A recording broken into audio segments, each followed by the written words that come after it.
안녕하세요. 당뇨스쿨 장효도 한의사입니다. 진료실에서 가장 많이 듣는 질문 중 하나가 바로 이겁니다. 제 당하혈색소가 6%대인데요. 혈당도 잘 잡히는데 왜 발이 저리죠? 수치상으로는 안정이 되어 있는데 발이 찌릿하거나 저리다 보니까 혹시 합병증이 시작된 건가요? 하고 걱정하시는 분들이 많습니다. 오늘은 왜 이런 현상이 생기는지, 그리고 당하혈색소가 6%인데도 신경 증상이 생길 수 있는 이유를 구체적으로 설명드리겠습니다. 좋아요, 구독 눌러주시고 궁금하신 점은 댓글로 남겨주세요.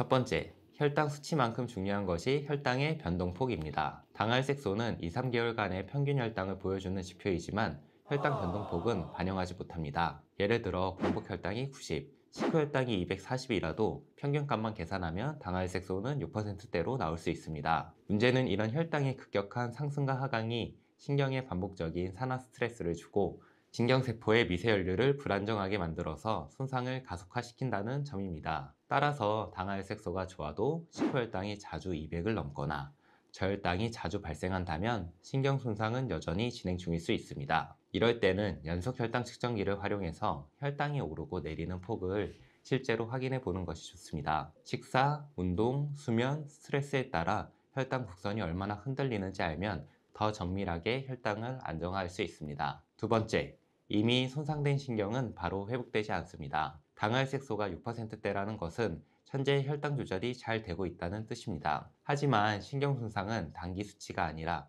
그동안의 누적된 고혈당 기간과 관련이 있습니다. 즉, 과거의 혈당이 불안정했던 시기의 영향이 지금 시점에서 저림과 감각 이상으로 나타나는 것이죠. 발저림 증상을 유발하는 당뇨병성 말초신경병증은 오랜 고혈당으로 인해서 신경 주변의 모세혈관이 좁아지고 산소와 영양 공급이 떨어지는 과정에서 생깁니다. 이때 신경세포가 손상되면 회복 속도는 매우 느려집니다. 혈당이 정상으로 돌아와도 이미 망가진 신경은 한 달, 두 달로 회복되지 않습니다. 보통 6개월에서 1년 이상, 길게는 2년까지 걸릴 수 있습니다. 즉, 지금 당할색소가 좋더라도 그건 신경이 회복되는 과정에 진입했다라는 뜻이지 이미 손상된 신경이 당장 정상으로 돌아왔다는 의미는 아닙니다. 이 시기에 저림이 남아있는 건 자연스러운 과정일 수 있습니다. 세 번째, 혈당에 다른 요인이 영향을 미칠 수 있습니다. 발저림은 단순히 혈당 문제만이 아니라 혈류 감소나 다른 질환의 동반으로도 생길 수 있습니다. 당뇨 환자는 말초혈관이 좁아져 발끝까지 산소와 영양이 잘 전달되지 않는 경우가 많습니다. 이런 경우 신경이 혈액 부족 상태에 놓여 산소 결핍성 손상이 반복되면서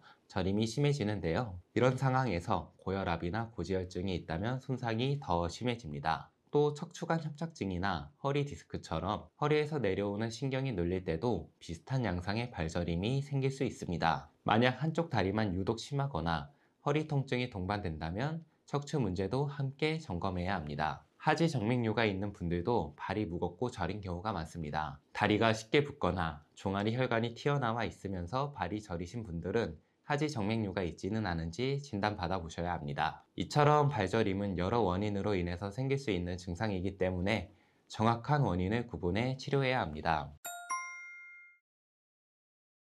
그렇다면 혈당이 안정되어 있는데도 발저림이 있는 경우 어떻게 해결할 수 있을까요? 우선 혈당 변동폭을 점검해 보세요. 혈당 수치가 안정적으로 보여도 하루 중 오르내림이 심하면 신경 손상이 계속 진행될 수 있습니다. 가장 좋은 방법은 연속 혈당 측정기를 사용하는 것이고요.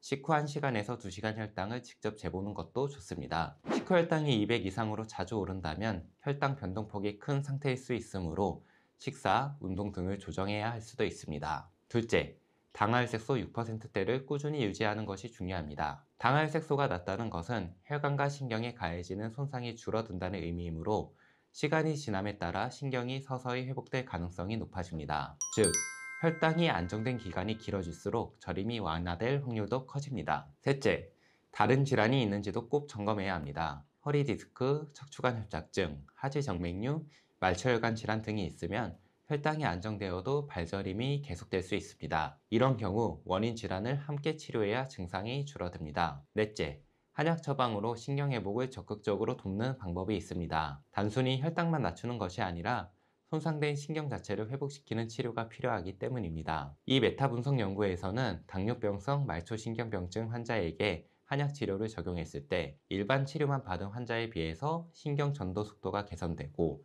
감각 이상이 완화되는 효과가 확인되었습니다. 즉, 한약 치료가 단순한 보조요법이 아니라 신경 기능 회복에 직접적인 도움이 되는 치료임을 보여준 것입니다. 혈당을 안정시키면서 한약 치료로 신경 회복을 병행하면 증상 완화 속도를 빠르게 높일 수 있습니다. 만약 한의학적 치료에 대해 상담이 필요하거나 진료를 원하신다면 1644-5178로 문의 주세요. 자세한 상담 도와드리겠습니다. 오늘 영상 3줄 요약하겠습니다. 첫 번째, 평균 혈당뿐만 아니라 혈당 변동폭도 중요하다. 두 번째, 다른 질환이 없는지 확인해야 한다. 세 번째, 한의학적 치료를 병행하면 저림 완화 속도를 높일 수 있다. 추가로 당뇨스쿨에서 당뇨에 도움이 될 수 있는 당뇨 편지를 무료로 발송해 드리고 있습니다. 관련 내용을 정리해 매일 아침 9시에 7일간 문자로 보내드립니다. ARS-1877-8125로 전화 한 통만 하시면 간단히 신청하실 수 있고요. 아래 고정 댓글을 눌러서도 신청 가능합니다. 마지막으로 당뇨스쿨에 매주 3개씩 업로드되는 당뇨스쿨 영상 꼼꼼히 챙겨보기 힘드셨죠? 영상들 요약해서 카톡으로 보내드릴게요.